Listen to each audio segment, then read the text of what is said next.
बंदर और लकड़ी का खूंटा। एक समय शहर से कुछ ही दूरी पर एक मंदिर का निर्माण किया जा रहा था।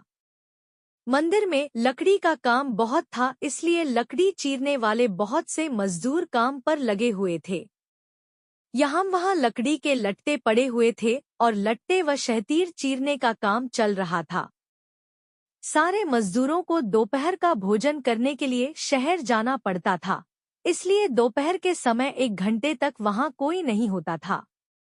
एक दिन खाने का समय हुआ तो सारे मजदूर काम छोड़कर चल दिए। एक लट्टा आधा चिरा रह गया था। आधे चिरे लट्टे में मजदूर लकड़ी का खूंटा फंसाकर चले गए। ऐसा करने से दोबारा आरी घुसाने में आसानी रहती है। तभी वहां बंदरों का एक दल उछलता कूदता आया। उनमें एक शरारती बंदर भी था, जो बिना मतलब चीजों से छेड़छाड़ करता रहता था। पंगे लेना उसकी आदत थी। बंदरों के सरदार ने सबको वहां पड़ी चीजों से छेड़छाड़ न करने का आदेश दिया। सारे बंदर पेड़ों की ओर चल दिए, पर वह शैतान बंदर सबकी नजर बचाकर पीछे रह गया और लगा अड़ंगेबाजी करने। उसकी नजर अचरे लट्टे पर पड़ी। बस वह उसी पर गिर पड़ा और बीच में अड़ाए गए खूंटे को देखने लगा। फिर उसने पास पड़ी आरी को देखा। उसे उठाकर लकड़ी पर रगड़ने लगा।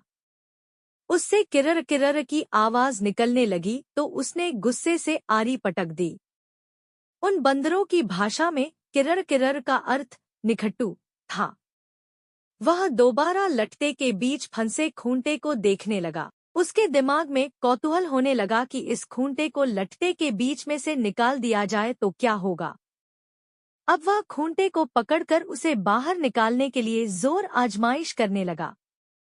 लट्टे के बीच फंसाया गया खूंटा तो दो पाटों के बीच बहुत मजबूती से जकड़ा गया होता है, क्योंकि लट्टे के दो पाट बहुत मजबूत स्प्रिंग वाले क्लिप की तरह उसे दबाए रहते हैं।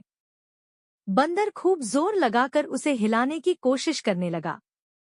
खूंटा जोर लगाने पर हिलने व खिसकने लगा तो बंदर अपनी शक्ति पर खुश हो गया। वह और जोर से खों-खों करता कीला सरकाने लगा। इस धींगा मुश्ती के बीच बंदर की पूंछ दो पाटों के बीच आ गई थी, जिसका उसे पता ही नहीं लगा। उसने उत्साहित होकर एक जोरदार झटका मारा और जैसे ही खूंटा बाहर खिंचा, लट्टे के दो चिरे भाग फटाक से क्लिप की तरह जुड़ गए और बीच में फंस गई बंदर की पूंछ। बंदर चिल्ला उठा। तभी मजदूर वहां लौटे। उन्हें देखते ही बंदर ने भागने के लिए जोर लगाया तो उसकी पूंछ टूट गई। वह चीखता हुआ टूटी पूंछ लेकर भागा।